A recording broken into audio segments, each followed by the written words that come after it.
It's another crack at a franchise-tying record with 9 consecutive wins. The Orange and Blue will look to rev things up in the Motor City. We're going to get you set for the Oilers and the Red Wings on the Oil Stream pregame show. Hi, everybody. Welcome to the pregame show on EST. Tom Gazzola with you. Matthew Iwanek inside the EST studios, as well as YouTube Trev and Zach to come. Zach is our new practicum student, so full house here on this Thursday afternoon as we get set for an early Oilers game. We've got a great show for you. As always, Matt Kassian will make his return tonight. The big boy is up to snuff. His health has allowed him to be back on the air, and it was great to see him on Two Guys and a Goalie earlier this afternoon, and he will be joining us tonight for Game Changers. As always, we want you to join the conversation. Get at us on the Nasty Chat if you're watching on our YouTube channel. Also, like, share, subscribe as we continue to build this thing up. And then, of course, you can get to us as well if you're listening on your way home. If you're driving, drive safely. Please, please, please. It's a little bit slick out there, but at least it's sunny and the roads are a bit better. But 780-218-9999. It is the Oilers and the Red Wings tonight. Edmonton 21-15-1. The Red Wings 20-16-4. The Oilers shooting for a 9th straight victory. Detroit has put together a winning streak of 3 games themselves. 38th game of the season for the Oil. However, it's a rough day in the sports media landscape, especially here in Edmonton. 2 longtime members, legends, certainly passing away today, and that is John Short, who we heard about earlier today, and then Jason Gregor, who is our former colleague, our friend, sharing with us that Robin Brownlee also passed away today. Just a really sad day. 2 guys that you probably read when you were younger, you probably heard or saw, whether it was via one of the AM stations. I think John Short was probably popping up on TV quite a bit back in the day, Matty.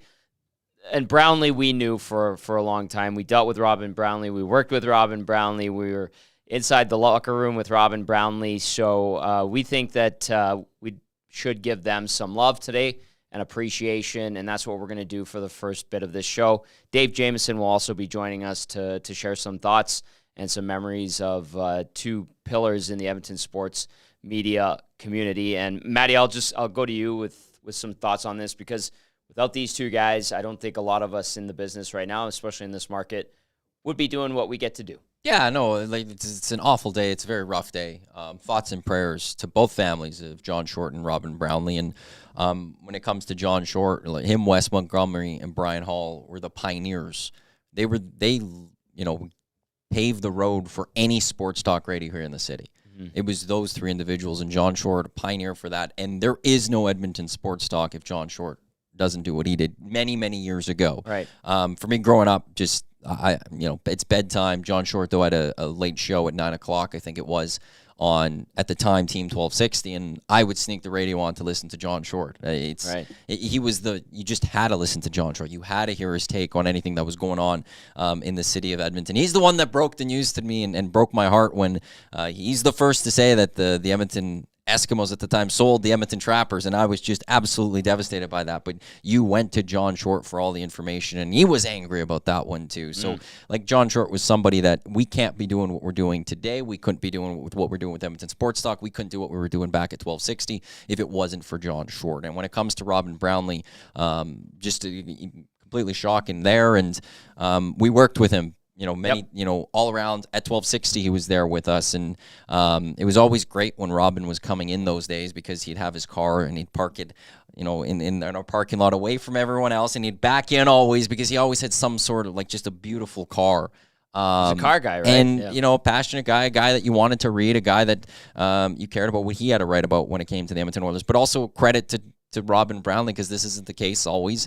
He wanted to write about other things. He wrote about the Edmonton Elk/Eskimos. Yep.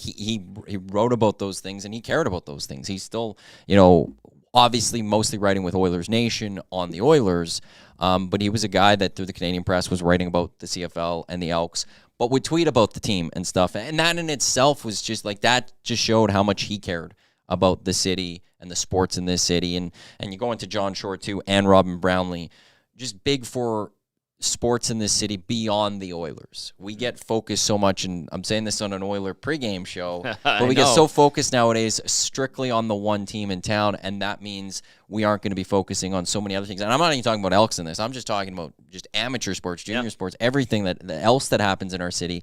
Those two were guys that cared about that and wrote about it or talked about it. So an absolutely devastating day when it comes to Edmonton sports with the passing of both John Short and Robin Brownlee. Yeah, the John Short one earlier today was you saw the tweets from his son, and you go, okay, well that's a big one. That's a huge loss, and John Short was in his 80s, still was at, like the Riverhawks put it out there earlier that he was in the broadcast booth at Remax Field. He was helping the young broadcasters and the writers and sharing tidbits and wisdom and all that good stuff. So, up until this past summer, he was still swinging away, guiding, mentoring, all that good stuff. It doesn't leave you, right? It doesn't leave you, and you want to be a part of it. And so that kind of, when I saw that, I was like, that's a great post by the Riverhawks. And John Short spending time with the Oilers, obviously covering the Oilers. I read John Short more than I listened to. I will admit that. And same with Brownlee. I don't remember his writing. I was too young for that. I was too young. I remember just the audio part of that. Brownlee, I read a lot. When I was a kid, I'd be having cereal. I'd be going to school begrudgingly, and I would check the stats at the back of the sports page. I would read Brownlee, Jonesy, Titch, eventually DVD, Danny Barnes, all those guys. And Brownlee, I would always go to. And then when I met him, when I got into this side of things and finally got into broadcast, I went to my first few Oiler practices. I was like, whoa, Robin Brownlee, like, I don't even want to talk to it. Like, I'm just this scared young 21-year-old or 22-year-old or whatever it was. And, there's a good thing I didn't talk to him because he was gruff. But then, he would come up to you and he'd start talking to you, and you're like, oh, you're not that mean. Like, you're friendly, you're nice, and you get to know him. And had the good fortune of interacting with him a lot. And so just a 1-2 gut punch in the Edmonton sports media landscape. And so we think we owe it to these guys to give them a little bit of love and share some stories with them. And I think one guy who can do a great job of that is Dave Jameson. And Dave Jameson is going to join us right away here when Trev wants to get him going. JMO worked alongside, dealt with these guys, and let's get JMO on here. Dave, Awanek and I can only go so far with our words for Brownlee and John Short. I might have met John Short once or twice at the rink at the old Coliseum and chatted with him briefly. And then Brownlee, I kind of told my story about him. But this is a gut punch for Edmonton sports in our market. And you know what? Maybe there's some younger Edmonton sports fans that don't really know those two as well as we would. But what are your thoughts on today and just everything, and what would you tell those young sports fans in our city? Wow. Let me get to the message I would have for young journalists, broadcasters, podcasters, as it pertains to the two guys we're talking about. And I want to start with condolences to both of their families, to their many friends and their colleagues over the years. I mean, this has been a profoundly sad day for this community, and not just, at the end of the day, you think of the readers and the listeners who, those who absorb the words of John, who was a very good writer as well, and a broadcaster, and the people who, back in the day when you woke up and read your newspaper, you went to bed listening to sports talk, or you waited to hear what Robin Brownlee's take on the Oilers would be. I mean, those people had a place in our daily lives. And they took it seriously. Those two were practitioners of the craft of communication. And I guess if there was a message to the young people who think, oh, well, these are people of a certain age, and how does it pertain to me? Just take this from it, that both of them treated what they did with utmost importance. They took care with their words. Sure, did they upset people? Absolutely. Absolutely they did. But they were pros in the truest sense. Let me start with John. My first exposure to John Short came on the other end of a microphone. I was in Vancouver, where I'm from, and I got my start in the broadcast, talking for dollars in my early 20s. And I was the host of a show, a guest host for Dan Russell's sports talk show, which was hugely popular, not because of me by any stretch, but because of Dan and his vast audience out on the West Coast. And when we needed to talk about a good hockey team, because for many years the Canucks weren't, we would go to Edmonton. And we would always go to a guy named John Short. And I knew John by reputation, but I'd never met him, and I wouldn't meet him face to face for a few years. But John was the guy we would go to when you wanted to get the real stuff on the Oilers. And when they were good, John was praiseworthy and could explain to you why. And when they weren't, John was also pulled no punches. He had a certain gravitas to him because of his experience, not just in hockey. I mean, he'd been with the WHA Oilers as their PR guy. He knew the people, he knew the players, he knew where the bodies were buried. So when John talked, it was coming from a depth of knowledge and the relationships that you get when you put in the time. And he was great on radio. Like, God, we would hang up. Thanks, John. Really appreciate your time. And later, with my producer, we'd go like, that's how you do it. And I'm a young guy. I'm, talking to a John Short, talking to guys of that ilk was a big deal. Mm-hmm. And, and then when I moved to Edmonton, I was program director at 630 Ched, and I got to know John, obviously, through the industry, and we would cross paths occasionally. And then when I moved to the Eskimos, of course, John was in my world, not a lot, but he would come to games. And always, even when he wasn't sort of actively reporting and he was not doing sports talk, I always made sure he had accreditation. He was always welcome. It was always a better press box when John was there. I would sit and spend a couple of minutes with him during the course of the game, and we would catch up. And John had some pointed comments when the Eskimos sold the Trappers. I expected that, and that was taken, in the manner in which it was intended. But I always enjoyed our conversations. It was always very real. They were insightful, and a lot of wisdom John was bestowing. And with Robin Brownlee, and I just got the news not very long ago. Robin was a fellow West Coaster. We would joke about the New Westminster Salmon Bellies and the Vancouver Blazers, and he and I could riff on West Coast things a lot, and our love of lacrosse and hockey of a different era.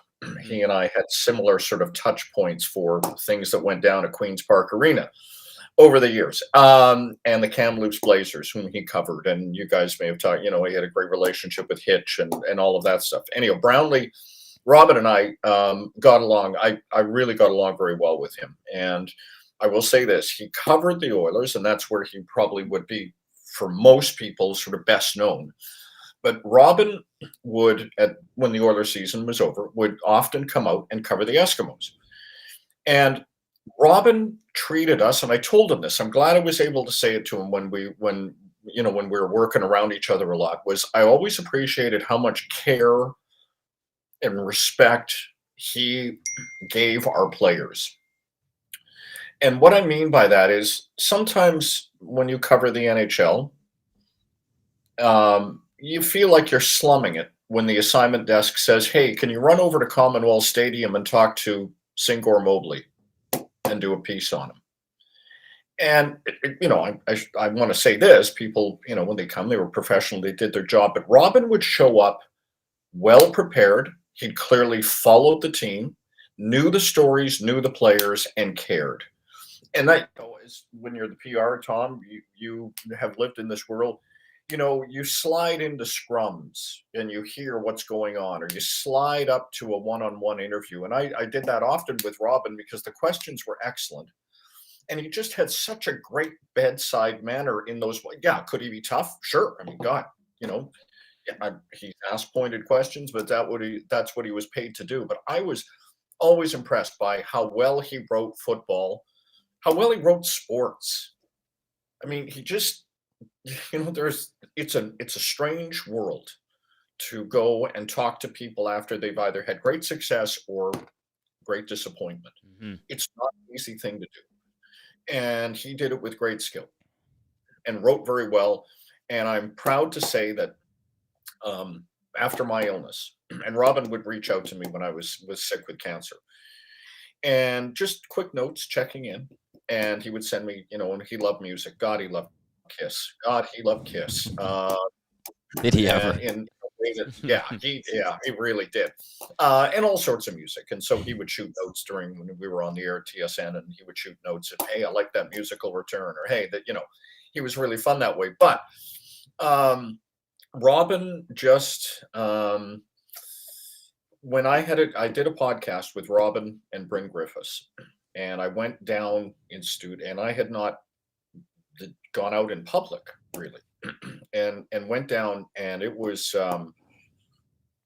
quite emotional for me, and it was really emotional to talk to Bryn, who was a dear friend who's also gone through cancer. But Robin was just, the questions he asked and the kind of manner in which he carried himself, I won't forget. And I think we're all better for having those guys in our lives. 100%. JMO, any good funny stories with one of those two guys? One I'll share is when I was in a scrum. Actually, it was a one-on-one with Magnus Payarvi of all people. And, of course, why wouldn't it be? Yeah. And I had asked for Magnus. He was hanging around. And I go and I start asking some questions. And actually, Robin popped in when I was asking my first question. And it was just good stuff. I'm obviously not grilling them or anything like that, but it was good pregame stuff. And by the third question, Robin, when I start up the third question, gives it the old, and he keeps his mic and recorder in there, begrudgingly, whatever. I get a great answer from Magnus, and I'm just waiting around because I'm like, well, it's Brownlee, so I better keep my mic in here because this guy's been around. This guy knows how to do it. I grew up reading this guy, and he asked the exact same question as my first question. And Magnus looked at me. He's like, didn't I just say that to Tom? And he goes, yeah, but I didn't catch all of it. And I was just like, yeah, exactly. No. And I was just like, well, that's a guy who's earned the right to do that. And you listen here, young man, I'm going to do it my way. And this is how we used to do it. And I was just like, yeah, I guess so. So I vividly remember that. And guess what? We were no issue ever. I thought he was always annoyed by me, especially my first couple of years. Nope. Mm-hmm. We would have great conversations, and he would ask me stuff. I would ask him stuff. But that just stands out to me. The big eye roll with the. Well, I mean, and I do have a very funny story with, and you'll probably hear it in our world over the next couple of days. Mm-hmm. But before I get to that story, I just want to tell you, it goes to show again, there's often multiple versions of the same person, like Brownlee in a scrum, or Brownlee, hunting down a story, and he was super competitive. The best ones are. Mm-hmm. And then what you got when the microphones and the cameras and everything went away, and it was just you and him under the stands, or having a beer, or having a laugh. Yep. He loved cars. As I said, he loved music. He loved things other than what he was covering in the moment. And as someone who's got some depth to them, that's good. I mean, you kind of expect that they've got other things going on in their life and in their world. He had lived experience. He'd done a lot of work with the mustard seed in Edmonton. And so he had a real social awareness as well, and empathy for the plight of others. I will say this, and this story is going to come out a bit around over the next couple of days, and there might even be video out there somewhere. Robin Brownlee and Bob Stauffer had a race. Come on. Yeah, I know. It does sound strange. It's so straight. I forgot. And Yeah. yeah, I and hope it the was, video comes out. and I think Kevin Carius, our friend from back then, Global Days, Mhm. captured it. I know he did because they aired it. Oh, So we're at boy. training camp at Concordia University College, where the Eskimos used to train, and it's a hot day, and it's just we're doing 2-a-days, and it starts to get silly. Camp goes on for so long, and so I don't know how the conversation started, but there were the media. We're all gathered, and they they're not arguing, but there's a lot of preening and strutting, and I know it's hard to imagine Stoff and Brownlee not, chest bumping and, oh yeah, you want to go? So I don't know how they got to it, but well, I'm faster than you, and I think it was sort of they looked at each other's bodies and went, well, how can you move that thing that quickly? So lo and behold, they square up and race. Like they, get in the 3-point stance and off they go. As you would. As you would, and they run down the berm, the grass berm that ran alongside the field.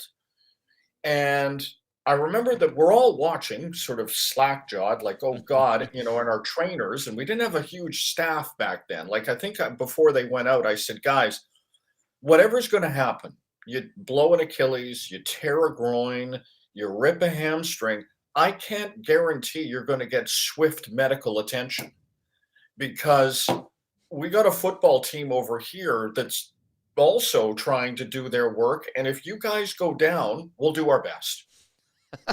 We'll do our best. Take a number. Yeah. We'll get there. We'll get to you Yeah. when we call We'll you. get there. Yeah, exactly. We've got some old lineman who's trying to crack the team, right? And he's gone down in a pile. Well, we're going to worry about him. And if you guys will, again, we'll do our whatever we can do.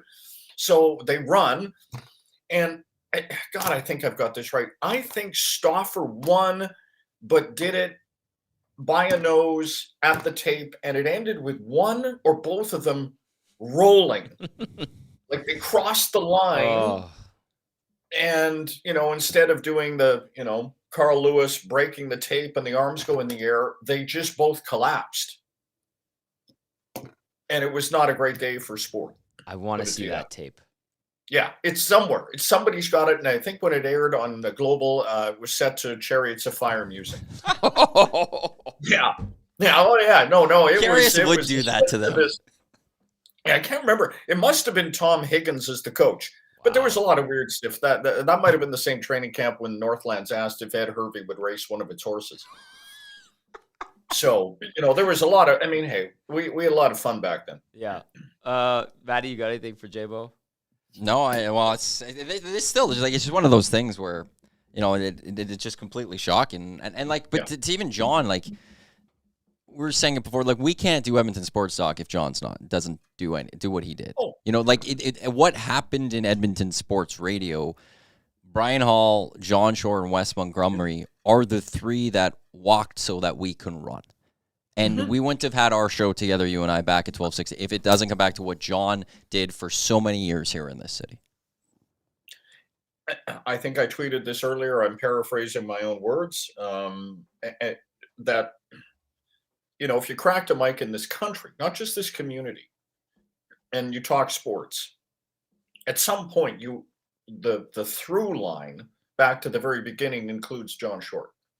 Got to remember, sports talk. Like in Vancouver, it was Dan Russell started it out there. There may have been other, but no, like formalized place on the dial to go where you could get not just the hockey team in town, but you could get not just a post game show. That's commonplace, but where you could go and get all sorts of stuff. And what John did was put a lens up to the community the sporting community as a whole. So yeah, you got your diet you got all your Oiler nutrients, no kidding. And you got your Eskimos of the day, and I'm sure there was a good healthy, whack of Trapper stuff when appropriate. But then John, any sport, anytime, and could dive into and do a very credible job at university, high school, and anything else. And that's what I think a lot of us, I'm not in the game anymore, but we can lose sight of the fact that it is a broad sports buffet. And John was not afraid to sample from all parts of the buffet. Whereas we're now so narrow focused on just a few things. But John was of a time when, hey, there's this really cool story in Vegreville. Well, I'm going to spend 10 minutes on it. He was unafraid of it. Mm-hmm. And we all owe a person like that, in this case, John, a debt. What do you think these guys' legacy is going to be when all is said and done, when we talk about them? Well, I mean, it'll, because radio is, you say the words and they're gone, largely, unless someone remembers to press record. But John was more than that. He was a writer. I mean, the legacy, I think, is good journalism. And that's a hell of an accomplishment. They chronicled our times. They chronicled what was happening here in our city or in our community more broadly. Mm-hmm. And that is something important. That's something to be celebrated and esteemed and remembered with great fondness. They mattered. Their words mattered. Their opinions mattered. And those words helped us arrive at, whatever we may thought of the Eskimos or Oilers of the time or whatever else was going on. And so I think on that level, you talk legacy, you can't measure, they're not athletes, weren't athletes. Although John, I'm told, was a hell of a boxer. And that was another part that, because we don't talk a lot about boxing. Right. More, which is sad. But John spoke eloquently about boxing and understood it in a way many don't. What was brutal to the uninitiated to John was a tough, sweet science of human combat. And he, he really enjoyed that sport. And I think the way he approached it allowed others to, if not enjoy it, at least appreciate the excellence of the athletes doing it. So, yeah, legacy. It's hard, and all of this is so fresh. But I would just say their respective bodies of work. Yep. Damn good. Damn good. JMO, I knew you'd be the right guy to talk about these two men that we lost today, and I appreciate you doing this in a pinch. Always a pleasure, my friend, and we will talk with you soon. Thanks so much, guys. That is Dave Jameson sharing some thoughts, memories, and discussing the lives of Robin Brownlee and John Short, two pillars in the Edmonton and Alberta sports media landscape who we lost today. And Wanik, any final thoughts from you after the news that we got today? Just rest easy to John and Robin. There's not much else. It's a very sad day for the city of Edmonton and the sports community here in Edmonton, and we lost two great gentlemen. Maddie, thanks for doing this today. Really appreciate it, man. Good work. And our condolences from all of us here at EST to the Brownlee and the Short families. We lost two good ones today. We'll be back with the rest of the Oil Stream pregame show right after this. The Lock Shop. Remember in the dark days of the pandemic when we were sitting around? Oh, yeah. What the heck were we doing? Ping pong was huge in the first few months. But yeah, God bless the KBO. I really came to appreciate the bat flips in the KBO. They didn't mess around, hey? Shout out to the KT Wiz. Became my favorite team through all of this. But yeah, I mean, listen, I'll be honest. I'm not hitting a lot of Japanese or Korean baseball right now because there's some big games in the majors that we're hitting right now. The Lock Shop with Nielsen and Hustler. Weekday mornings at 11, only on EdmontonSportsTalk.com. Join friend of EST, Guy Flaming, for The Pipeline Show, Monday nights at 8 and Saturday at noon, as he has you covered with CHL, CJHL, USHL, NAHL, NCAA, and U Sports, plus the World Juniors, Frozen Four, and NHL Draft on Edmonton.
Big thank you to Dave Jameson for stopping by and sharing some memories and some thoughts on two Edmonton sports media legends, John Short and Robin Brownlee, who passed away today, sadly. And again, all of our heartfelt condolences to both families, and they will certainly be missed. We do have a game to discuss. Edmonton 21-15-1, the Red Wings 20-16-4. If you want to get in on the conversation as we get you set, 780-218-9999. Nasty chat, do your thing, talk amongst yourselves. Thank you for listening in and sharing some love for a couple of great guys that were in our community for a long time that you heard, read, and discussed over the decades, the last couple of decades. For John Short, that's got to be going back to the 70s, even before that. So great tribute to both men from Dave Jameson there. All right, let's get into starting lineups tonight for the Oilers and the Red Wings. Here's what we're anticipating. I'll get to the question of the night, and then in about 10 minutes, Cass will join us for Game Changers. For the Oil, no changes. McDavid with Nugent-Hopkins and Hyman. Draisaitl between McLeod and Fogle. Derek Ryan between Evander Kane and Connor Brown. And then you got James Hamblin, between Adam Ernie and Matthias Janmark. On defense for the Oilers tonight, Nurse paired up with CC, Ekholm with Bouchard, Kulak with Desharnais, no Sam Gagner, and Phil Kemp is your extra defenseman. As for the Red Wings, this is what we're expecting from them tonight. They've rattled off 3 straight wins. Dylan Larkin centering David Perron, the former Oiler, and Lucas Raymond. JT Compher between Alex DeBrincat and Patrick Kane. Andrew Kopp centering Michael Rasmussen and Christian Fischer. And then you've got Joe Veleno between Robbie Fabry and Daniel Sprong. On defense for the Wings tonight, Jake Wallman paired up with Mo Sider. Ben Sherratt with Jeff Petrie. And then Shane Gostisbehere with Justin Hall. Out for the Wings, Klim Kostin, the former Oiler, dealing with an upper body issue. He's on the IR, had a massive collision with Radko Gudas a few weeks ago.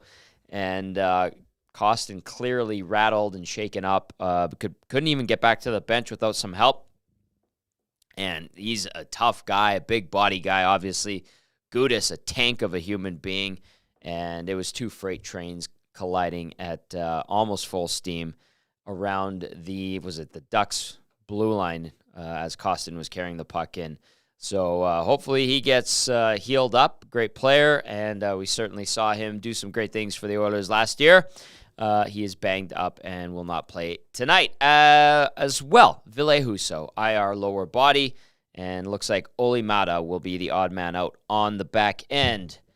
That brings us to starting goalies for the Oilers. It will be 31-year-old Calvin Pickard. He's 3-2 on the season, .202 goals against average, .904 save percentage in 6 games this season. Pickard versus the Red Wings, which are his old team or his last team before he came over to the Oilers and obviously spent last year with the Bakersfield Condors. Pickard has a 2-1 record with or against the Red Wings and a .227 goals against average, .919 save percentage, 3 games versus Detroit over the course of his career. And then at the other end of the rink, we're going to see 31-year-old Alex Lyon, who's 8-4 on the season, a .250 goals against average, .921 save percentage with 1 shutout in 12 games this season. Alex Lyon will face the Edmonton Oilers for the first time in his career. So there are your lineups and starting goalies between the Oilers and the Red Wings. I'll throw out the question of the night as well.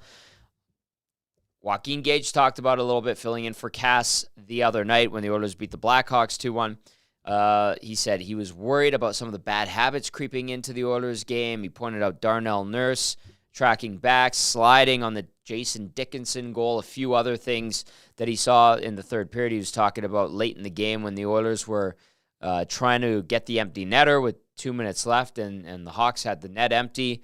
He saw some cheating there. He also noticed that the Oilers were stretching out their passes, and instead of keeping it tight and focusing on short passes to break things out, they were kind of jumping the gun a little bit. So things that were not popular with Joaquin Gage. Are you thinking about them? And with that being said, the question of the night is this: are you concerned with the bad habits creeping into the Oilers game after the wins over Chicago and Ottawa. Let's hear from you, 780-218-9999, or via the nasty chat. Let's bring in YouTube Trev. Trev, when I ask that question to our listeners and viewers and to you, what comes to mind? Yeah, honestly, Tommy, in a perfect world, you'd love to see the Oilers have a full 60 every single game of the season, but it's not a perfect world. They're gonna have some, games where they don't show up, and that was kind of the case. And they didn't show up the other night, but they got the dub. And so, no, I'm not completely concerned. Look, they're on an 8-game heater right now, Tommy. Second one this year, right? Yeah, so no, like if they were to lose that game, obviously that was pretty well AHL lineup. Yeah, I'd be a little bit more concerned, but no, they got the dub. I'm just gonna say no. I'm not concerned, Tommy. I'll leave it. I'm gonna leave it short. Yeah, right. Short and sweet. Yeah. Now, if I see you pacing in our lounge area while we watch this game tonight, I'm gonna call you out on it. No pacing. Yeah. But no, that's fair. That's fair. Period? Yeah, no, it's not gonna happen tonight. I'm sitting on the right side of the because every time I do, they've won. So I'm sitting on the right side tonight. Okay. All right. There's YouTube Trev answering the question of the night. I'll throw it out there one more time. It is, are you concerned with bad habits creeping into the Oilers game after the wins over Chicago and Ottawa? It was something Gager pointed out and did discuss a little bit earlier today on the Hangout. So what say you? I will go into the nasty chat. Penner's Pancake says, this game does worry me a bit tonight, just a little. And who else? I think it was X-Ray J says, I hope the boys had the riot act read to them after that trash show in Chicago. And Do Fish P says, Wings aren't good. Out of playoffs, should be an easy win. Champions show up. The Wings, by the way, if you are wondering where they're sitting right now, they've rattled off 3 straight wins. They have a 20-16-4 record. They're 1 point back of the second wild card spot, which is held by Tampa today. There's 13 games on the schedule. I'll get to those in a second. Tampa, as of today, sits in the second wild card spot with 45 points, so 1 point up on these Detroit Red Wings, who we'll see tonight. And the Wings sit 2 points back of the first wild card spot held by the New York Islanders. The Islanders 18-12-2. That's good for 46 points. They've dropped 2 in a row. And oh, by the way, you've got the Devils, Capitals, and Penguins tied with Detroit at 44 points. So easy, subjective. I think they're going to have their hands full. They're going to need to be better, the Oilers will, against the Detroit Red Wings team that has some jam, has some firepower, and just added Patrick Kane to the lineup, and he's reunited with Alex DeBrincat. Can you get to Alex Lyon? That's the key. That's the key. Dofish P says, Kane needs to show up. Yes, we want to see something good from Evander Kane. We'll see if Patrick Kane has a night. Over the course of his career, he's generally provided fits and nightmares to the Edmonton Oilers and their fan base. Nathan, Big Uke, what's up, Big Uke, says that last game would have been difficult to get up for given the AHL roster. I think it was a wake-up call tonight that wake-up call thought that there is no easy game. This one says, I don't want 30-year-old Connor and Leon win a cup. Time to move on from them. Dofish P, now you're just stirring up the hornet's nest. Come on now. YYT, someone's calling you delusional, but then Spency 5 Cents says, YTT is not delusional. We're the delusional ones. Look what you've started. I think I'm a little delusional sometimes there, Tommy. So DL, Dell, knows what he's talking about a little bit. JS, who I saw earlier, is a Canucks fan, says Kane scoring 2, Oilers are losing. Which Kane? I'm assuming he means Patrick. I'm thinking so. What if it ends up being Evander? We'll see. We'll see. All right, we're going to get to Matty Kassian. I will go around the National Hockey League tonight. We do have 13 games on the sched. They don't get going till 5 o'clock. Oilers, one of the early games, which doesn't happen all that often, and that's why we're here on this Thursday afternoon. You also have Ottawa visiting Buffalo. Carolina hosts Anaheim. Florida gets the Kings down in Miami, or the Miami area in Sunrise. Montreal hosting San Jose. Pittsburgh welcomes in the Vancouver Canucks. Tampa and New Jersey go toe-to-toe. In Tampa, Washington gets the red-hot Kraken. And then you got the Islanders with the visiting Leafs. They will tangle tonight. St. Louis hosts the New York Rangers. Then Winnipeg gets Chicago. Arizona at Moulet Arena welcoming Calgary into town. And the late game on the NHL schedule, we'll see the Golden Knights host the Boston Bruins. Aiden Hill getting the start for the VGK. Let's see what we got in our inbox. 780-218-9999. Of course, Nasty Chat can continue on. If you're just joining us, here is the question of the night. Are you concerned with bad habits creeping into the Oilers game after the wins over Chicago and Ottawa? Jason in Leduc chimes in. Good to hear from Jason in Leduc. Says, I'm not concerned, Tommy. Even the greatest teams of all time play down to the opponent once in a while. Now, as long as it's only in a while, this month worries me because they have a lot of beatable opponents. Could take a bite out of the Oilers' urgency/compete level. Let's see. Library Pat says, I know you don't usually create a podcast for the pregame show, because when we do our shows, we do cut them up into podcasts, and then you can go back and listen to them. Library Pat says, I just caught the very end of Dave Jameson. Would very much appreciate the chance to hear all of that later on. Thanks for considering, Library Pat. Trev, do you think we could cut something up like that? Yeah, absolutely. We can make that happen. For sure. Yeah, JMO and Iwanek were great. JMO I knew would be the right guy to discuss the passing of John Short and Robin Brownlee. Library Pat, your wish is our command. YouTube Trev will make that happen. Yeah? Yeah, I got or you. maybe Zach to come. Well, yeah, I might be able to give it to Zach to come. You're One of doing us it. One of us is going to do it. Yes, all good. Zach to come has been a good addition. Early tenure for Zach to come. Taking notes. What are you writing? What are you writing right now? Man, that's good. He's taking way more notes than I did. You It's guys great. were giggling at one point. Yeah. Do I need to separate you? No, we'll be good. Okay. No, I'm just kidding. H.E. Pennypacker getting in on the conversation as well. And Calgary Glenn saying, thank you guys for doing the tribute to John Short. Our pleasure. And needed to be said, needed to be brought up. So absolutely, we will do that. Carmen asking, Tommy, when do you think the Oilers' 1B goalie situation will be resolved? I'm not sure, Carmen. I don't know if it's even top of mind for this team or a priority right now. I think with Pickard playing well, let's see how he does tonight. The more he finds success, Calvin Pickard, the less urgent the need to get a 1B becomes, I would say. All right. Cass is going to join us in about... he should be joining us right away. Is he good to go? No. Nope. I don't think so. Do you want to go inside the Oilers locker room first? Let's do that. Yeah, we can definitely do that. Who would you like to hear from, Tommy? Let's go inside the coach's room and hear from Chris Knoblauch. Let's do that. Squad that has a lot of goals from its back end. How do you kind of coach against a team that is willing to be super active from the back end? Just a reminder for our forwards, not getting beat up in the rush, because that's where a lot of it offense generates. Just their forwards, whether they're hitting those defensemen late or the defenseman driving the net.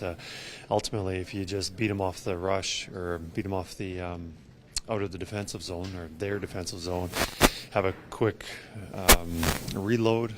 Usually take them out of the play, and then they're not getting involved in the play. So, a lot of emphasis from our forwards. Watching the game tape again from Chicago, what are some things that your team needs to improve in order to create a little bit more opportunities?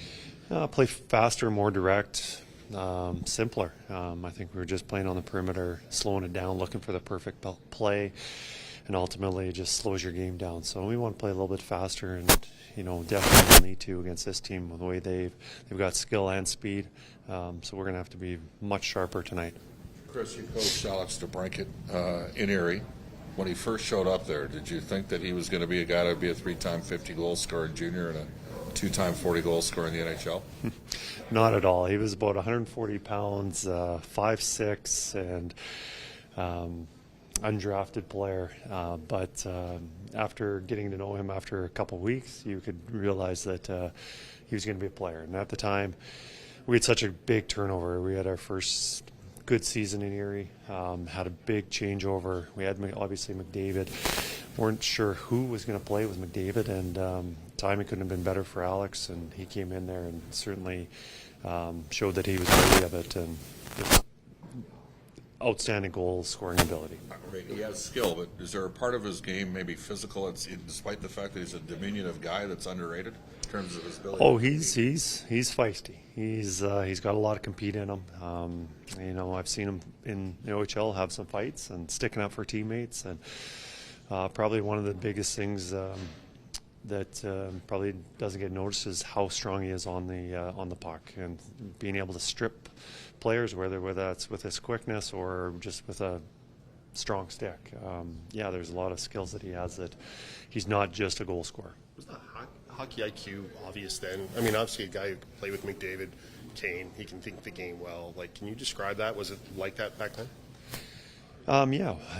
Yes, he was. And he was, I think he got overlooked and got passed up in the draft or pushed back because he got so much attention or thought he was benefiting from playing with some pretty good centermen, whether that was McDavid or Strome. But I know with us, his actually points per game was actually higher when he was away from those guys. Really? When he was actually a centerman on a line with Kyle Maximovich and Taylor Radish. Those three hit it off really well, and I guess not enough scouts saw him play center in that role, but everything he was a really good player. So bottom line, I mean, he can play with great players, but he's a good player in his own right, is what you're saying. Oh, absolutely, and I don't think he got enough credit for that, and I think he would have been easily a first-round draft pick. I think a lot of teams underestimated him, but obviously there's a lot of players like that who are having success here and in the NHL. But for me, being able to coach him as long as I did, there's obviously I appreciated the skills that he had. Tony alluded to their D a bit, but the reality is the depth of forwards. I think Jack asked to saddle on. They got 9 forwards, 9+ goals. This is a very different animal than some other teams out there, given the depth of forward. Does that provide some potential matchup challenges for you, given how deep they can go in their lineup to generate offense up front? Yeah, no, absolutely. We got a little more challenges there. When you have that depth, there's a lot more speed and a team that's usually a little more tenacious, and it does give your team a little more challenge. But a team that rolls them and plays that way can't really rely on line matchups as much. So we'll see how the game goes, and hopefully we can dictate the play and not worry about what they're doing. There's head coach Chris Knoblauch wants his team to sharpen things up a little bit tonight against the Detroit Red Wings team that will probably bring a much tougher game at the Oilers. Although if you watch that game on Tuesday night in Chicago, you would think, boy, the Blackhawks gave the Oilers fits. Well, I don't think the Oilers did themselves any favors with their level of execution. We will touch base now with our game analyst who makes his triumphant return after a terrible bout of illness. There he is. He looks comfortable. He's in his home studio. He's got the cardigan on. He's got a smile on his face. It's just good to see him back on the pregame show. It is Matt Kassian for Game Changers, brought to you as always by Damon Bunting Remax Elite. Damon, consistent, top producing realtor in Greater Edmonton and among Remax Realtor. He and his team would love to help you find that right home or make the move from your current home. Community driven, he understands what it takes to make a difference in our city. Check him out, DamonBunting.com. Visit his Instagram at Damon Bunting Real Estate. Cass, welcome back. I believe you described your voice as someone who had been smoking 2 packs a day for an extended period of time. I thought you sounded great on Two Guys and a Goalie. How you doing, pal? You're muted. Classic Cass. Classic Cass. Do we have him? Nope. Did we try it? What do you got, Trev? No. You broke it, Cass. He's going to fix it. There we go. No. There you text us 780-218-9999. We'll get to Cass. He'll sort that out. Way to go, Cass. All right. Do you want to go back inside the Oilers locker room really quick? Oh, we can hear him now. Look at that. Okay, there. Okay, welcome back. How are you? I'm good. I'm good. Yeah, I'm still here. It was fun little time. I got nice and sick, and it completely trashed my voice. So it's still not all the way back, but we're getting there, Tommy. So we're getting there. I can scratch and claw my way through this. It'll be all right. You've got your voice. It is a little raspy, but it sounds good nonetheless. And you know what? I was thinking when you said the 2 packs a day thing, I happened to be like, as I read that, I was on my way back home briefly, and I looked beside me, and even though it's like minus 35, there's always that person ripping a dart with the window down. And I was like, I could just think of you being that guy with your voice right now after what you said. Pretty much. Yeah. Just going with like the full Winston Churchills even, not even just packs of cigarettes. Yeah. Full on cigars. Oh, boy. Just straight into the boy. Yeah. That's what it felt like anyways. We're back. We're back and we're good enough to go. So yeah. Non-filtered, obviously. All right, let's get to Game Changers, brought to you by Damon Bunting, Remax Elite. Number 1 for you tonight, Cass, get crispy. Get crispy. Yeah, it wasn't. Fortunately, my eyes were working, and so I was able to watch. Even though it would have been useless to try to talk. He would have just basically heard me whisper the whole time. But that Chicago game in particular was not a clean game for the Edmonton Oilers. Not an efficient game for the Edmonton Oilers. Could use a little bit more crispiness in what they're trying to do tonight in terms of their execution. I think when you're playing a team like Chicago, it's easy to kind of let the mistakes be mistakes. Kind of let things slide a little bit because it's not going to necessarily bite you as much. Against the Detroit Red Wings, you're up against a different type of animal here. And I think, if you're looking to just immediately fix something, execution is going to be your number 1. So getting to that point of being efficient with your passes, and in particular in your zone exits, I think is just a huge part of the game today.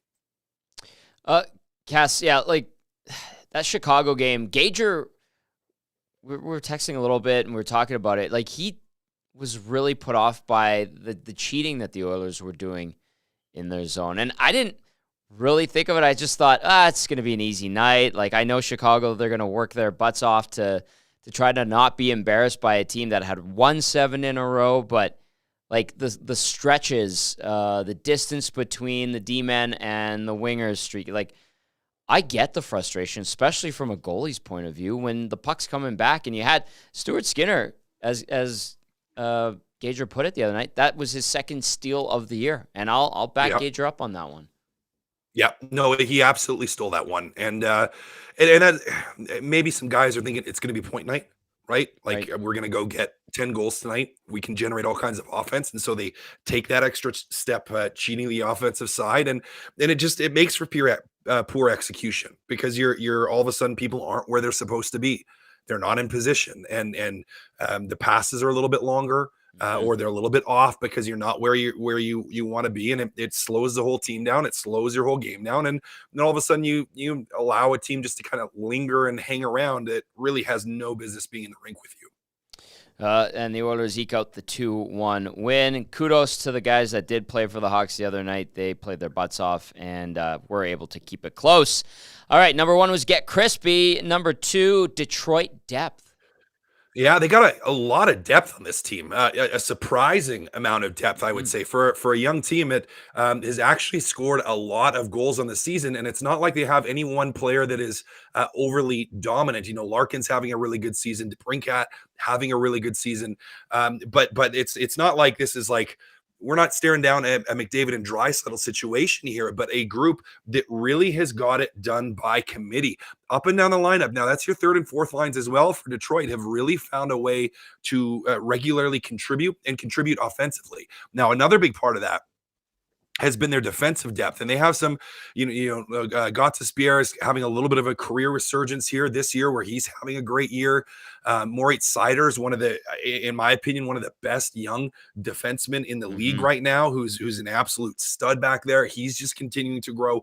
A lot of defensemen that love to try to jump in, cheat into the rush and help generate that offense. And again, it's a group that at times maybe they've struggled defensively, Detroit, but they have just pretty continually given teams just fits in the offensive zone, particularly with rush chances against, which is an area at times the Edmonton Oilers have struggled when they have struggled this year. Usually that's been an area of challenge for them. So, pretty good depth, I would say, to this Detroit team. And for them, they're going to be looking at this going, if we can contain McDavid and Draisaitl, and we let our depth work, we think our depth is going to outwork their depth. And we think our depth is going to outscore their depth. So I think a big game for Edmonton's third and fourth lines. Look at a guy like Evander Kane that hasn't been playing an absolute ton and hasn't found a way to contribute, where it's like it's a big night for him, because I think the challenge against a Detroit team, and a Detroit team that has been playing some pretty solid hockey, is that they have really good depth, and you need your own depth to respond in kind. Where do you come out on Kane's play of late? Because I mentioned that he hasn't been healthy. He's been a bit nicked up. That Anaheim game, he was a game time decision, and people want more offense from him. I understand that. But where do you come out on all of this with Evander Kane right now? Well, I get it. It's the same thing, when we were talking about like Connor Brown and McLeod, and I think Fogle on the line for a while. And it's like it's not a problem until it is, right? It's not a problem until it is. You're winning hockey games right now, so it's not a problem. Now, if you start to lose hockey games, and all of a sudden your third and your fourth line are getting outscored by a goal or two a night, well, now all of a sudden you've got a huge issue. So it's kind of in that weird mode where it's just like you want to see him start to score, but you're not overly concerned about it until you have to be. And then all of a sudden it becomes a huge concern and a huge issue. So it's an interesting situation. I hope they try to find ways, and Knoblauch tries to find ways to work Evander Kane in. He's not a guy that's going to get PP one time, but you also have to try to sate him a little bit with the players he's playing with. And maybe that comes down to you have to move for another, a depth forward on your third line that can help contribute a little bit more offensively. So we'll have to see what happens with that. But, Evander Kane is a guy here that you really would, from an organizational standpoint, like to turn a little bit of a corner and start to put pucks in. Yeah, he was very consistent for the team earlier this season. Kane, of late, I'm just going down his game logs to take a look to see what he's done. He's held pointless in the last 3, had that goal in Anaheim, did not play against LA, and then prior to that, only had 1 goal in 1, 2, 3, 4, 5, 6, 7 games. So just the 2 points in his last 11 games played. On December 10th, he did have a multi-point night, a goal and an assist against the Devils, but we're talking about a month ago, and yes, I acknowledge fully that he's been dinged up, and to be honest with you, I've given him the benefit of the doubt. So let's see if maybe he's getting a little bit healthier, and that helps him spark his game a little bit as they look for some depth scoring from Evander Kane, because Fogle and McLeod have been so good with Leon Draisaitl of late. All right, it is Game Changers, brought to you by Damon Bunting Remax Elite. Tom Gazzola, Matt Kassian at YouTube Trev with you, and Zach Decum, our new practicum student, on day 4. Stopped writing notes, by the way, and is just, I don't know what are you doing. Are you playing video games now? I'm just kidding. I'm kidding. Number 1 was Get Crispy. Number 2 was Detroit Depth. Number 3, Cass, Speed. Speed, and you heard it in Knoblauch's presser there. They're talking about playing fast and how they need to play faster and how they didn't play fast against Chicago and against a team again that I think has some pretty good offensive punch with their depth in the Detroit Red Wings. I think you beat them with speed. You beat them with speed. Now that's not the cheating to the offensive speed to try to get the extra chance to try to score 8 goals a game. It is the play within your system, positionally smart, and move the puck north and get your feet moving along with it. Again, I don't think they did a great job of this against Chicago, and it maybe the last couple games hasn't, they found ways to win, but it hasn't been a fantastic job by the team of playing fast. And tonight, a huge opportunity, I think, Tommy, to get right back on the I don't know, they're not off the win train, but right back on the playing the right way train, and play with some of that speed and play with some of that aggression. Because really, a team, again, I think that does some good things offensively in the Detroit Red Wings. I think they can struggle defensively if you really challenge them with speed. Going to Calvin Pickard for this one instead of Chicago. Cass, do you like the strategy? This is his old team before he came over to the Oilers organization. I like it because you need to find ways to get him in. I mean, you don't, when we talked about this on the podcast today, you don't want to have to play Stuart Skinner 65 games. Right. Like you want to give him enough of a break that he's fully rested and ready to go heading into playoffs. Now that you're sitting in a playoff position. So I don't mind it, going against an old team. He's been solid when he has been in, and you need to find games for him. You need to find games for him. You need to find days where you can have Stuart Skinner on the bench, give him a break, give him a rest, let him not overexert himself from just a load management standpoint.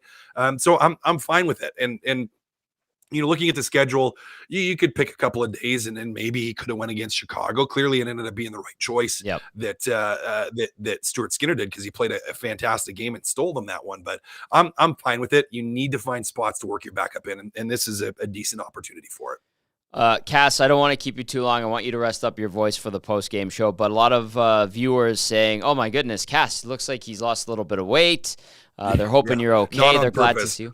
Yeah, you're not on Ozempic, as you put it, and your hair not as shiny. Yeah. Where are you at, your status-wise, health-wise? You're obviously good to play tonight. We're getting there. Yeah, we're getting there. Yeah, we're getting there. I mean, it's like I said, is one of those things where it was our RSV was what it was, so it's just like a flu virus, but for whatever reason, it got bad down into my lungs, which happens sometimes, and just absolutely wrecked me for a little bit. So it's been about 2 weeks of just of misery, and I'm mostly back. It's just my voice is, like I said, still sounds like I'm smoking a couple packs a day. So we're good. I'm happy to be back. Happy to see you. Happy to be watching hockey, and happy to be a part of the nasty chat. Oh, it's so good to have you back, pal. All right, rest up that voice, and we'll catch up with you on the post-game show. Absolute, buddy. I look forward to it. That is our game analyst. He's back, Matt Kassian. For Game Changers, brought to you by Damon Bunting RE/MAX Elite. If you're looking to get into the market or sell your place, check out DamonBunting.com or hit him up on his Instagram page. Damon Bunting, one of our good friends and a proud supporter of EST. Vance Van Vandervan, I'm looking at your text in the nasty. I cannot read that. Do you know what I'm talking about? Yeah, I seen you smirking, and I knew exactly why you were smirking. He's so good. It's so good, but yeah, we also can't. Oh, I can't read that on the air, man. Like, I can't read that on the air. To those that are driving home or listening on a smart speaker, you don't want to see what Vance Van Vander wrote. Zedmo via the nasty chat says, "Get well soon, Hockey Goon," and Cass is getting better. So great to have him back, and a huge thank you to Joaquin Gage and Sean Bell and Ben Scrivens for filling in for Cass while he was away dealing with illness, and it's good to have the big man back. But he's a fighter on and off the ice. Yes. But man, I could listen to hear what I love hearing what Cass has to say. He can break down the game so well. He's true pro. I love it. So it's definitely nice to have him back, and yeah, smart man. I'm curious. Do we want to do this because? Evil Twin says, let's have a vote. Does Brown score tonight? Can we put one up on our YouTube nasty chat? Yeah, absolutely. Let's do that. YouTube Trev's going to put it up there. What say you? Get in on the vote when Trev gets it up. And hit the like button as well. And like, share, subscribe, all that good stuff as we continue to march toward 7,000 subscribers on Edmonton Sports Talk. A little bit of a lull during the holiday season, but we're back in action. And lots of good momentum. So let's keep that going. Tell your friends, as Dusty likes to say. You can also get at us via our inbox, 780-218-9999. We will go back inside the Oilers locker room right away here. We'll also hear from the Red Wings. Again, one of 13 games on the sched. The Oilers and the Wings will meet again February 13th here in Edmonton. Wings coming off a 3-2 win in Anaheim on Sunday, and Edmonton playing the middle part of a 3-game road trip. The Wings begin a brief 2-game homestand. They get L.A. to wrap it up after taking on the Oil. By the way, Edmonton 10-9 on the road. The Wings 10-7 with 3 OTL/SO losses at home this season. All right, you want to go back inside the room? Let's do it up. All right, who's up first? Who do you want to go to first? Let's hear from the Nuge, Ryan Nugent-Hopkins. Here he is.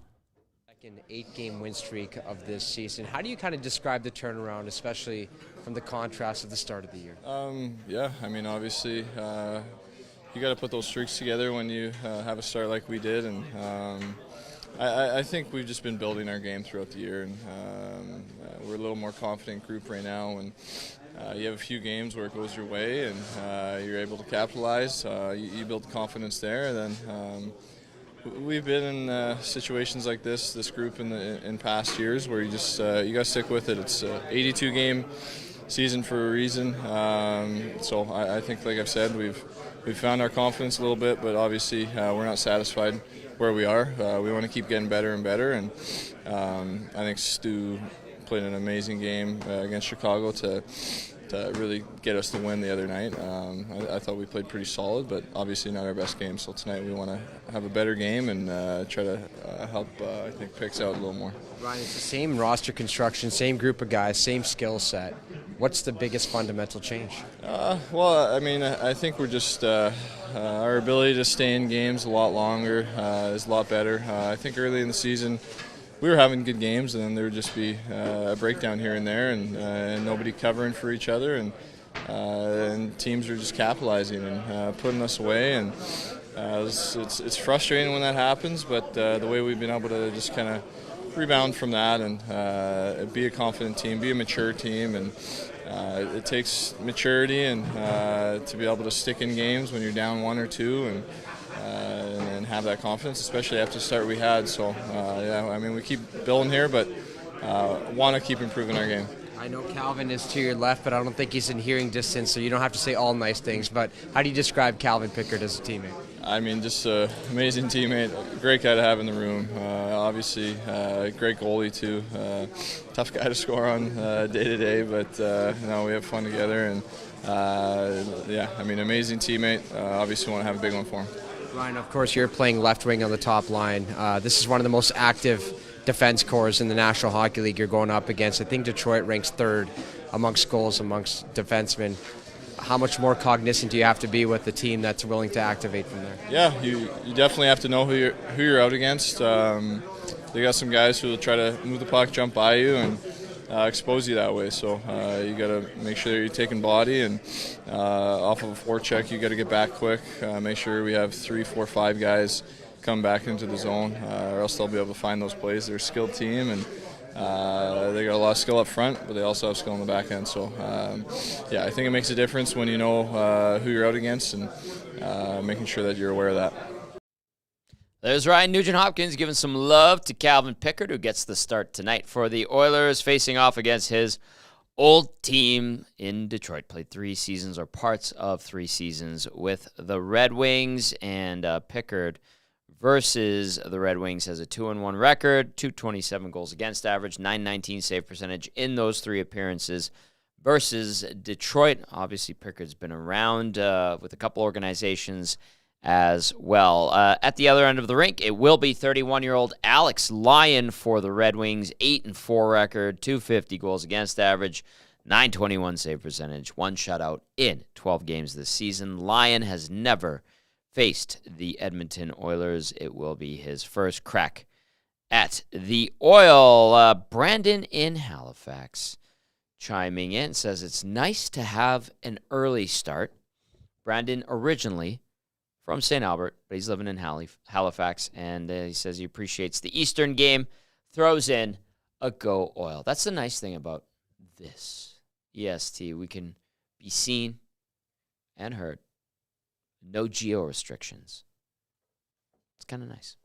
Absolutely nice. You love it. And I definitely love the 5 o'clock start as well. You like That's those? oh. I said to Brennan, it's nice Sign to me be up. done work early too. Sign me up all day. I'll take that.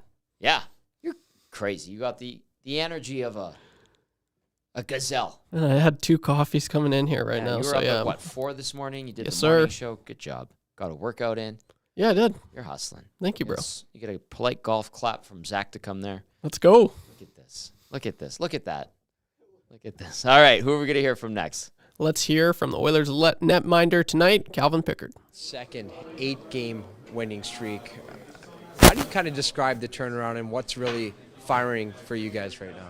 Yeah, I think when bad things happen in games or good things happen, we just kind of stick to our plan, and everybody's playing with a little bit more confidence in the start of the year, and when we're playing confident, we're a really good team, and we're finding ways to win different ways, and we just got to keep that rolling. I know you're a big competitor, but how do you describe the relationship you have with Stuart Skinner, supporting him when he's in the crease and him supporting you in turn when you get the tap like that? Yeah, it's been really good. Ever since I got here, we've been a really good tandem on and off the ice, and it's fun to bounce things off him, and he bounces things off me, and we kind of take things from each other's game, and he's played some really good hockey lately, and he's definitely a big reason why we've won 8 in a row, and especially last game. Without him being sharp, I don't know if we win that game. So he was really good, and I'm just trying to second that effort. You're known as a veteran. He's known as a young guy. Does he lean on you quite a bit for advice? Yeah, I mean, I think it goes both ways. There's a lot of things I can take from him too, and obviously I've been around a little bit longer than he has, but he's still played a lot of hockey last few years too. So it's been a really good collaboration of ideas and for on and off the ice. So it's been nice. Right, the Detroit Red Wings. I mean, this is a team that isn't afraid to activate its defensemen. How much more cognizant do you have to be of that as a netminder, knowing that you're going to have all 5 guys kind of pressing at all times? Yeah, I was here for 3 years, and they've just steadily gotten better every year. And obviously they got some good weapons over there. They can score a lot of goals, and they got some really good defensemen, like you said, that jump in the rush. But if we play our game, we'll be fine. Being above them, and obviously they're going to be looking for offense, all game. But we're excited for the challenge. How'd you describe your time in Detroit? It was fun. I really love Michigan. It was good. Obviously, I spent a lot of time in Grand Rapids too, in the minors. But I love Detroit. I love the organization. They were very good to me. I love the staff, a lot of the teammates too. So it'll be nice to get out there and play against them. I know there's a lot of tradition here. I mean, a lot of photos in the dressing room. They got the Lidstrom stall. They got the Lindsay stall. They got a whole bunch of stuff. As a player, how neat is that to see on a day-by-day basis? Yeah, that's cool. Obviously, when I was a kid, they had those really good squads, and I felt like when I was here in Detroit, I felt like there was a Hall of Famer walking through the locker room every day. But it's a really good tradition here. It was very cool to wear that jersey, and looking for a win against them tonight. All right, there's Calvin Pickard, a 3-4-1 record as a member of the Detroit Red Wings. And yeah, you'd see Ted Lindsay walking around, especially at Joe Louis Arena. It was like, what? There's Ted Lindsay. Very cool. Speaking of those Red Wings, we're going to go to head coach Derek Lalonde. You guys are lost. No Helene here. I know. It's sad. Jake Wallman skated. Jake Wallman, yeah, he's good to go. Yeah, just a little under the weather. Woke up feeling much better today, so he's good to go. Ben, he talked about some of the things he's seen from the penalty kills of late. What good habits have you been seeing the last few games? Details, good rotations. Again, we've had some practice time, 5-on-5. We've also been able to detail out our special teams. And again, I just think it's the volume with the penalty kill. We've done a good job of taking 1 or 2 a game, and it'll be our goal again tonight. We take 3 or 4 tonight, we're going to be in trouble. Have you noticed anything in his game specifically from last season to this season? Much more assertive. Benny's been great. I've gotten that question a lot of late because most people are noticing. Hard to play against. He's heavy. He's getting his defensive stops. Simple, predictable with his game, and the eye test is there. The underlying numbers are there. Been a really good player for us. Costin, how far away is he? He's close. Like to get him in this weekend. I think our lineup could use him. So he's in a true day-to-day now. Again, he's got an upper body that it has its ups and downs with how he's feeling. And basically what happens is a player like that gets so exhausted with Jay Verity beating him into the ground post-practice, they're begging for a game. And we're getting close to that. You kind of mentioned it yesterday. I mean, how important is that type of physicality and just what he brings to the line? Just the way the game is played this time of year, it's the reality of it. And we've lacked that. And again, we've really like our group. We can score up and down the lineup. We create some matchup issues for a lot of teams and deep pairings. But we just would like a little. He would just complement our group. So yes, it's a big part. Hope to have him here soon. What have you thought of how conference looked between Kane and DeBrincat? Good, very good. It's been pretty seamless. Obviously, we had a stretch there where Larkin was centering those two, and it was really good. But we lacked some depth and chemistry in the other 9 forward spots. So I just think it's helped balance our line, and our 4-1 stretch here has been exactly that time when we made that switch. So he's good, and those are unique players. They like high offense in the O zone. They want to do some things and some chemistry in the rush. Not an easy assignment. It is, and it's not. And I think he's done very well with it. When you look at DeBrincat, like how he's generating chances over the entire first half, yes. How does that compare to production? Like production goes like this. Has been like how he deserves more. You're right, and you can see it. That's probably why you're asked. You can see him around it. It feels like every game he's hitting a crossbar when he's not finishing, and that's a really good sign for us. Offensive guy like that getting looks. So he's been getting those looks, and that's a positive for us. All right, there is Red Wings head coach Derek Lalonde as his team seeks a 4th consecutive victory. You heard him talk about Klim Kostin there. Says there's been ups and downs with his injury. Like I said, he got rattled in a big collision with Radko Gudas a couple of weeks ago and was dealing with the effects of that. How would you say his name, Trev? Derek Lalonde. Oh, good job. Yeah. What were you saying before? Derek Lalonde. No, you weren't. Yeah, no, I think I said Garrett. I might have said Garrett. Oh, I got you, buddy. Are you okay? Are you feeling better? Yeah, I'm not going to lie. I did have to make a quick potty break, but I'm back. You're back. So we're good. All right, tee up our next bit of audio and video. Yeah, next up, we'll continue in the Detroit Red Wings room. Here is Ben Sherrod. Against both McDavid and Draisaitl, what's going down tonight? Yeah, I mean, 2 of the best, obviously, in the world. Very different players, but always tough. They're always looking for each other. Just do your best to take away time and space, make it hard on them, but they're the best players in the world for a reason. They're going to get their looks, so just try and limit the number of them. And with those different styles, I guess, how much is similar about trying to defend the 2 of them, and how much is unique to the challenge they present individually? They're actually they're complete opposites. I mean, Connor's going to be off the rush, uses speed. Draisaitl's more, uses strength down low, find guys open. So kind of 2 different games, but both equally dangerous. Benny, what's kind of the mood in this dressing room right now coming off that California trip? Yeah, no, we're excited. Got some good momentum out there in California. Looking to bring that back here and keep things rolling at home. How much is just being together for a week straight like that on the road? What does that do for the locker room, I guess? Yeah, a lot, especially where we are. We don't get a lot of long road trips, so to have one like that where you're together for a week and really just get to bond and be together, it's really important for a team, especially a young one like ours and with a lot of new pieces to get together like that. It's always good. What differences have you noticed in the team game over the last, I think you've won 4 out of 5 here. Then obviously it was a little bit of a rut before that. Yeah, I mean, I think it's coming together. It's always a work in progress. I wouldn't say we got it nailed down by any stretch of the imagination, but I think it's coming along. And you guys reached the halfway point. All right, there is Red Wings defenseman Ben Sherrod as his team looks for a 4th straight victory and welcomes the Edmonton Oilers as these 2 teams clash for the first time this season. They will get together again later on here in Edmonton in February on the 13th. All right, we did have a poll for all of those watching on our YouTube channel, and it was suggested to us by a nasty clubber. Does Connor Brown score tonight? Where are we at, Trev?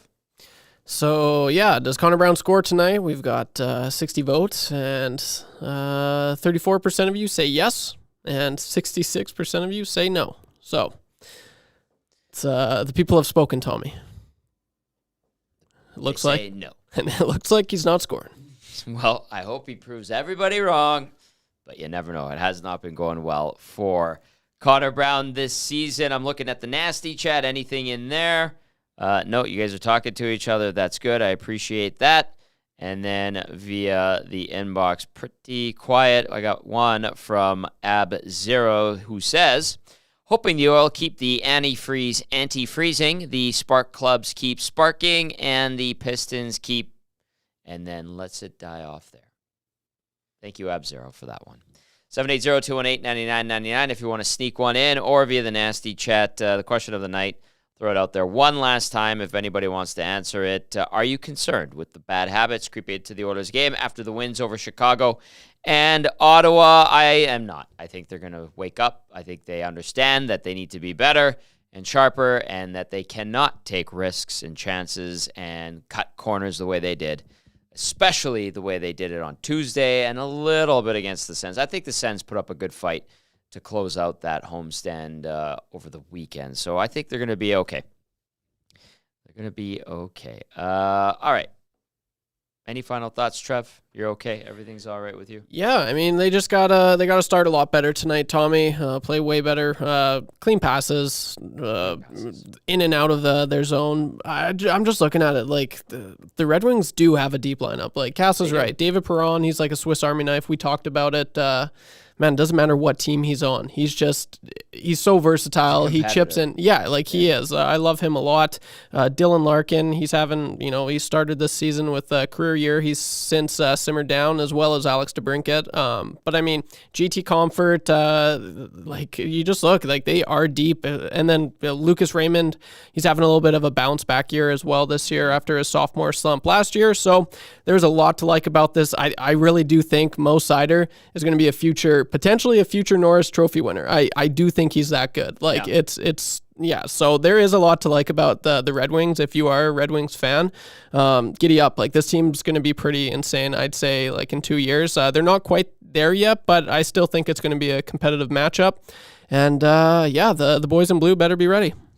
Calvin Pickard versus Alex Lyon in goal. A couple of stats to throw your way before we wrap up. I'm seeing some texts coming in too. I'll get to those. Shanzi, I see you. And I understand where you're coming from with that one. Edmonton, 24, 37-5 with 3 ties all-time at Detroit. And Edmonton has won 4 of the last 6 visits to Detroit. That Little Caesars Arena is absolutely fantastic. Edmonton, 1-4 versus the Atlantic. The Red Wings, 4-1-2 versus the Pacific. Shanzi says Connor Brown equals Tobias Reader. Shanzi will see if he can break that with a goal tonight. Not a lot of people voting for him to get one. That's going to do it for the Oil Stream pregame show. A big thank you to Dave Jameson and Matthew Iwanek for hopping on for the first part of this show as we send our deepest condolences to John Short and his family, Robin Brownlee and his family as well, 2 members of the Edmonton sports media landscape passing away, and we send out heartfelt condolences. A big thank you to everyone who tuned in and texted, and we appreciate you. For Trev, Zach DeCum, Matty Kassian, I'm Tom Gazzola saying enjoy the game. We'll see you on the postgame show. Ciao.